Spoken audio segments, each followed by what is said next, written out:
ಇದ್ರು. ಸರಾಕೆರೆಯಲ್ಲಿ ಬಂದು ರೆಗ್ಯುಲರ್ ಆಗಿ ಟ್ರೀಟ್ಮೆಂಟ್ ಮಾಡಿದ್ದಾರೆ. ಸೊ ಅಮ್ಮ ಬಂದು ಇವಾಗ ಈ ಬೆಡ್ ಮನೆಗೆ ತೊಗೊಂಡೋಗಿ ಇವಾಗ 2 months ಆಯಿತು. ರೆಗ್ಯುಲರ್ ಆಗಿ 2 ತಿಂಗಳಿಂದ ಮನೇಲೇ ಟ್ರೀಟ್ಮೆಂಟ್ ಮಾಡ್ತಾ ಇದ್ದಾರೆ. CCM ಬೆಡ್ ಹಾಗೆ ಮದರ್ ಸ್ಪೆಷಲ್ನ ಮನೆಗೆ ಅಮ್ಮ ತೊಗೊಂಡೋಗಿರೋದು. ಅಮ್ಮನ ಹೆಸರು ಬಂದು ಗೌರಮ್ಮಮ್ಮ ಅಂತ ಹೇಳಿ. ಸೊ ಅಮ್ಮ ಏನಕ್ಕೋಸ್ಕರ ಸರಾಕೇರಿ ಬಂದರು ಅಂತ ಹೇಳಿದ್ರೆ, ಆಕ್ಚುಲಿ ಅಮ್ಮಗೆ ಬಂದು ಹೈ ಶುಗರ್ ಎಷ್ಟಿತ್ತು ಗೊತ್ತಾ ಇವ್ರಿಗೆ? ಸ್ಟಾರ್ಟಿಂಗ್ ಬರುವಾಗ 400 ಇದ್ದಿದ್ದು ಶುಗರ್ ಅಮ್ಮಂಗೆ. ಕಾಲು ಬಂದು ತುಂಬ ಬಾವಿತ್ತು ಅವ್ರಿಗೆ. ಅದಾದಮೇಲೆ ಕಿಡ್ನಿ ಪ್ರಾಬ್ಲಮ್ ಕೂಡ ಇತ್ತು. ಸೊ ಈ ಒಂದು ಪ್ರಾಬ್ಲಮಿಂದನೇ ಮೊಣಕಾಲು ನೋವು, ಥೈರಾಯ್ಡು, ತಲೆನೋವು, ಇದೇ ಪ್ರಾಬ್ಲಮಿಂದ ಅಮ್ಮ ಸರಾಕೇರಿ ಬಂದಿದ್ದು. ಸರಾಕೇರಿ ಬರೋಕ್ಕಿಂತ ಮುಂಚೆನೇ ಅಮ್ಮ ಹೋಗಿ ಬ್ಯಾಂಗ್ಳೂರಲ್ಲಿ ಅಡ್ಮಿಟ್ ಆಗಿದ್ರು. ಅಮ್ಮ ಬಂದು ಕೋಮಾಗೆ ಹೋಗಿದ್ರು. ಅಮ್ಮಂಗೆ ಅವ್ರ ಮಗ ಹಾಸ್ಪಿಟಲ್ ಡಿಸ್ಚಾರ್ಜ್ ಮಾಡುವಾಗ ಹಣ ಕಟ್ಟಿರೋದು ಎಷ್ಟು ಗೊತ್ತಾ? 15 ಲಕ್ಷ. ಒಂದೇ ಸಲ 15 ಲಕ್ಷ ರೂಪಾಯಿ ಅಮ್ಮಂಗೆ ಖರ್ಚು ಮಾಡಿರೋದು ಅವರು ಹಾಸ್ಪಿಟಲಲ್ಲಿ. ಯಾಕೆಂದರೆ ಅಮ್ಮ ಬಂದು ಕೋಮಾ ಸ್ಟೇಜಿಗೆ ಹೋಗಿದ್ರು. ಸೊ ಅವ್ರು ಬಂದು ಅವ್ರ ಮಗ ಒಂದಿನ ನೋಡ್ಕೊಂಡು ಹೋಗ್ತಾರೆ. ನೋಡ್ಕೊಂಡಾದ್ಮೇಲೆ ಅಮ್ಮ ಇಲ್ಲಿ ಬಂದಾದ್ಮೇಲೆ ಚೆನ್ನಾಗಿ ಆಗಿದ್ದಾರೆ. ಸೊ ಅದೇ ರೀಸನಿಂದನೇ ಅವ್ರು ಬಂದು ಓಕೆ ಈ ಬೆಡ್ ಬಂದು ಅವ್ರಿಗೆ ಇರಲಿ, ರೆಗ್ಯುಲರ್ ಆಗಿ ಮನೆ 2 times ಥೆರಪಿ ಮಾಡ್ಕೊಳ್ಳಿ ಅಂತ ಹೇಳಿನೇ ಅವ್ರ ಮಗ ಬಂದು ಅವ್ರ ಅಮ್ಮಂಗೋಸ್ಕರ ಕೊಡಿಸಿದ್ರು. ಇವಾಗ 2 ತಿಂಗಳು ಮನೆಯಲ್ಲಿನೇ ಈ ಟ್ರೀಟ್ಮೆಂಟನ್ನು ಮಾಡ್ತಾ ಇದ್ದಾರೆ. ಬೆಳಗ್ಗೆ ಮತ್ತು ರಾತ್ರಿ. ಬೆಳಗ್ಗೆ ಖಾಲಿ ಹೊಟ್ಟೆ ಮಾಡ್ತಾ ಇದ್ದಾರೆ, ರಾತ್ರಿ ಊಟ ಆದಮೇಲೆ ಮಾಡ್ತಾ ಇದ್ದಾರೆ. ಸೊ ಅಮ್ಮ ಸ್ಟಾರ್ಟಿಂಗಲ್ಲಿ ಬರುವಾಗ ಅವ್ರ ಶುಗರ್ ಎಷ್ಟಿತ್ತು? 400 ಇತ್ತು. ಇವಾಗ ಎಷ್ಟಾಗಿದೆ ಗೊತ್ತಾ? ಖಾಲಿ ಹೊಟ್ಟೆಗೆ ಬಂದು 119 ಆಗಿದೆ. ಜೋರ ಚಪ್ಪಾಳೆ ಮಾಡಿ. ಊಟ ಆದಮೇಲೆ ಅಮ್ಮನ ಶುಗರ್ ಬಂದು 165 ಆಗಿದೆ. ಸೊ ಇಷ್ಟು ನಾರ್ಮಲ್ ಅಮ್ಮ ಬಂದು ಇವಾಗ 2 ತಿಂಗಳಲ್ಲಿ ಇಷ್ಟು ಬೆಸ್ಟ್ ರಿಸಲ್ಟನ್ನು ತೊಗೊಂಡಿದ್ದಾರೆ. ಕಾಲು ಬಾವು ಕಡಿಮೆನೇ ಆಗಿರಲಿಲ್ಲ ಅಮ್ಮಂಗೆ. ಇವಾಗ 2 times ಥೆರಪಿ ಯಾವ ಮಾಡೋಕ್ಕೆ ಸ್ಟಾರ್ಟ್ ಮಾಡಿದಾರೋ ಕಾಲು ಬಾವೆಲ್ಲ ಬಂದು ಕಡಿಮೆ ಆಗಿದೆ ಅಮ್ಮಂಗೆ. ಸೊ ಬೆಸ್ಟ್ ರಿಸಲ್ಟನ್ನು ಅಮ್ಮ ತೊಗೊಂಡಿದ್ದಾರೆ. ಮುಂಚೆ ಎಲ್ಲ ನಿದ್ದೆ ಎಲ್ಲ ಬರ್ತಾನೆ ಇರಲಿಲ್ಲ. ಇವಾಗ ನಿದ್ದೆ ಕೂಡ ಚೆನ್ನಾಗಿ ಮಾಡ್ತಾ ಇದ್ದೀನಿ ಅಂತ ಹೇಳ್ತಾ ಇದ್ದಾರೆ. ಅಮ್ಮ ಬಂದು ಈ 2 times ಥೆರಪಿಯಿಂದ ಏನೆಲ್ಲ ರಿಸಲ್ಟ್ನ ತೊಗೊಂಡಿದ್ದಾರೆ ಅಂತೇಳಿ ಅಮ್ಮ ಮಾತಾಡ್ತಾರೆ, ಕೇಳಿಸ್ಕೊಳ್ಳೋಣ. ನಮಸ್ತೆ ಅಮ್ಮ. ನಮಸ್ತೆ ಮೇಡಮ್. ನಮಸ್ತೆ ಅಮ್ಮ. ನನ್ನ ಹೆಸರು ಗೌರಮ್ಮಮ್ಮ. ಎಲ್ಲ ತುಂಬ ನನಗೆ ಪ್ರಾಬ್ಲಮ್ಸ್ ಏನಾಗಿತ್ತು. ಏನೇನು ಪ್ರಾಬ್ಲಮ್ ಇತ್ತು? ಕಿಡ್ನಿ ಫೇಲ್ ಆಗಿದ್ವು, ಮತ್ತು ಥೈರಾಯ್ಡ್ ಇತ್ತು, ಕಾಲುಗಳು ಬಾತ್ಬಿಟ್ಟಿದ್ವು, ಶುಗರು, BP ಎಲ್ಲ ಇತ್ತು. ಇವಾಗ ಚೆನ್ನಾಗಿ ಕಡಿಮೆ ಆಗೈತೆ ಮೇಡಮ್ಮ. ಮೊದಲಿಗೆ ಇವಾಗ 4 ಭಾಗ ಐತೆ. ಇವಾಗ ಮೊನ್ನೆ ಅಮಾವಾಸ್ಯೆ ದಿವಸ ನಾನು ತಾಂಡಾಗಿದ್ದು. ಅಮಾವಾಸ್ಯೆ ನಾಳೆಗೆ ತಿಂಗಳಾತೈತೆ. ನಾಳೆ ತಿಂಗಳಮ್ಮ. ಕಡಿಮೆ ಆಗೈತೆ, ಪರವಾಗಿಲ್ಲ ನನಗೆ. ಇವತ್ತು ಶುಗರ್ ಟೆಸ್ಟ್ ಮಾಡ್ಸ್ಕೊಂಬಕ್ಕೆ ಬಂದಿದ್ದೆ. ಎಷ್ಟೈತೆ ಅಂತ ಇವತ್ತು ಹಂಗೆ ಮೇಡಮ್ ಹತ್ತಕ್ಕೆ ಹೋಗಿ ಬರ್ತನಪ್ಪ, ನಾನು ಸರಕಾರಿಗೆ ಹೋಗ್ತೀನಿ ಅಂತ ಮಗ ಹೇಳಿದೆ.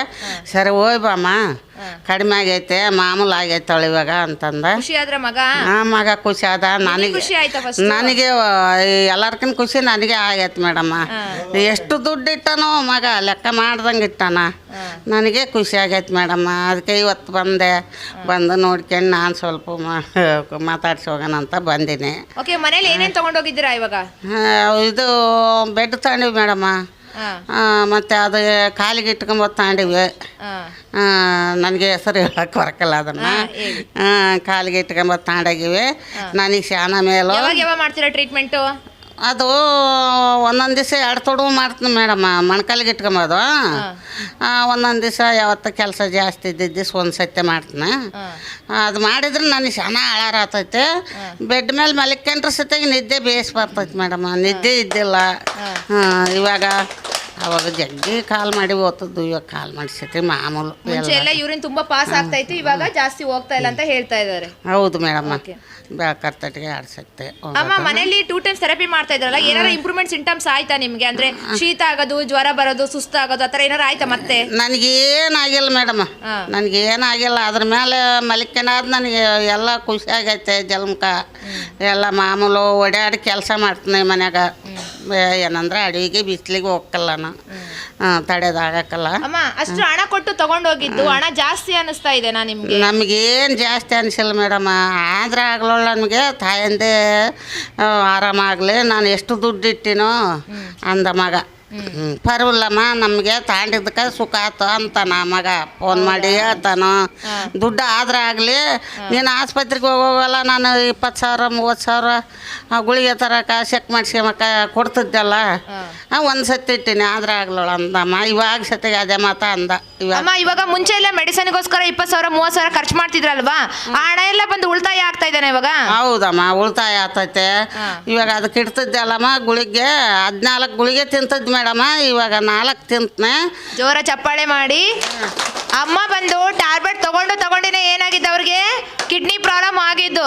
ಸೊ ಒಂದು ದಿನಕ್ಕೆ 14 ಮಾತ್ರೆ ತಗೊಳ್ತಾ ಇರೋರು 10 ಟ್ಯಾಬ್ಲೆಟ್ನ ಸ್ಟಾಪ್ ಮಾಡಿದ್ದಾರೆ. 1 ತಿಂಗಳಲ್ಲಿ 10 ಟ್ಯಾಬ್ಲೆಟ್ ಸ್ಟಾಪ್ ಮಾಡಿದ್ದಾರೆ. ಇನ್ನು ರೆಗ್ಯುಲರ್ ಮಾಡುವಾಗ ಆ 4 ಟ್ಯಾಬ್ಲೆಟ್ ಕೂಡ ಸ್ಟಾಪ್ ಆಗುತ್ತೆ. ಅಮ್ಮನ ಶುಗರ್ ಬಂದು ಕಂಪ್ಲೀಟ್ ಆಗಿ ನಾರ್ಮಲ್ ಆಗಿ, ಅವ್ರ ಥೈರಾಯ್ಡ್ ಕೂಡ ನಾರ್ಮಲ್ ಆಗಿ, ಅವ್ರು ಯಾವ ಟ್ಯಾಬ್ಲೆಟ್ ಇಲ್ದೇನೂ ಕೂಡ ಟ್ಯಾಬ್ಲೆಟ್ ಇಲ್ಲದೆ ಇರ್ತಕ್ಕಂಥ ಒಂದು ಜೀವನನ ಅಮ್ಮ ಖಂಡಿತ ನಡೆಸ್ತಾರೆ. ಅಲರ್ಜಿ ಸತ್ಯಾಗಿತ್ತು ಮೇಡಮ್, ಅದು ಕಮ್ಮಿ ಆಗೈತೆ. ಅಲರ್ಜಿಗಳಿಗೆ ಬಿಟ್ಟಿನಿ 1 ತಾಂತನೆ. ಇವಾಗ ಇದು ಶುಗರ್ಗಳಿಗೆ ಅರ್ಧ ತಾಂತನೆ. ಮುಂಚೆ ಎಷ್ಟು ತಗೊಳ್ತಾ ಇದ್ರಿ?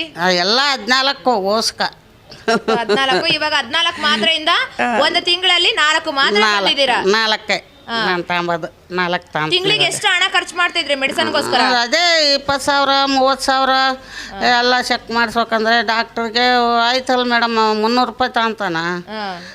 ಅದಷ್ಟು ಇವಾಗ ಉಳಿತಾಯ ನಮಗೆ. ಉಳಿತಾಯ ಆಗ್ತಾ ಇದೆ. ಉಳಿತಾಯ ಆಗ್ತಾ ಇದೆ. ಮಂಚಾಳ ಆರಾಮದೀನಿ, ಅಳಾರಾಗಿನಿ. ಹೊಟ್ಟೆ ಸತ ನನಗೆ ಜಾಸ್ತಿ ದಪ್ಪ ಇತ್ತು, ಇವಾಗ ಕಡಿಮೆ ಆಗೈತೆ. ಜೋರ ಚಪ್ಪಾಳೆ ಮಾಡಿ. ಅಮ್ಮ ಹೇಳ್ತಾ ಇದ್ದಾರೆ ಮುಂಚೆ ಹೌದು ಅಮ್ಮ ಬಂದು ಇವಾಗ ನೋಡುವಾಗ ಸ್ಲಿಮ್ ಆಗಿದ್ದಾರೆ. ಅವರು ಒಟ್ಟು ಬೊಜ್ಜೆಲ್ಲ ತುಂಬ ಜಾಸ್ತಿ ಇತ್ತು ಅಮ್ಮಂಗೆ. ಇವಾಗ 2 ಟೈಮ್ಸ್ ಥೆರಪಿ ಯಾವ ಮಾಡೋಕ್ಕೆ ಸ್ಟಾರ್ಟ್ ಮಾಡಿದಾರೋ ಅವರ ಬೊಜ್ಜೆಲ್ಲ ಏನಾಗಿದೆ? ಕಡಿಮೆ ಆಗಿದೆ. ಎಲ್ಲ ಕಡಿಮೆ ಆಗೈತೆ ಮೇಡಮ್ಮ. ನನಗೆ ಮಂಚಾಳ ಜೊತೆಗೆ ಏನಂದರೆ ಇನ್ನು ಕುಂದ್ರಕ್ಕೆ ಎದ್ದಾಳಕ ಜೋರಾಗಿ ಬರಂಗಿಲ್ಲ. ಮಾಮೂಲು ಇವಾಗ ಇನ್ನು 1 ತಿಂಗಳಾಗಿದೆ ಅಲ್ವಾ? ಇದನ್ನೇ ನೀವು ಕಂಟಿನ್ಯೂ ಮಾಡುವಾಗ ಇಷ್ಟೆಲ್ಲ ಪ್ರಾಬ್ಲಮ್ ಸರಿಯಾಗಿದೆ ಅಲ್ವಾ? 100% ನೀವು 6 ಮಂತ್ಸ್ ಕಂಟಿನ್ಯೂಸ್ ಆಗಿ ಇದೇ ಥರನೇ ಬೆಳಗ್ಗೆ ರಾತ್ರಿ ಮಾಡಬೇಕು. ನಮ್ಮ ಮನೆಯಲ್ಲೇ ಐತೆ ಮೇಡಮ್, ಮಾಡ್ತು. ಹ್ಞೂ ನಮ್ಮ ನಾವು ಅದನ್ನೇ ಮಾಡೋದು.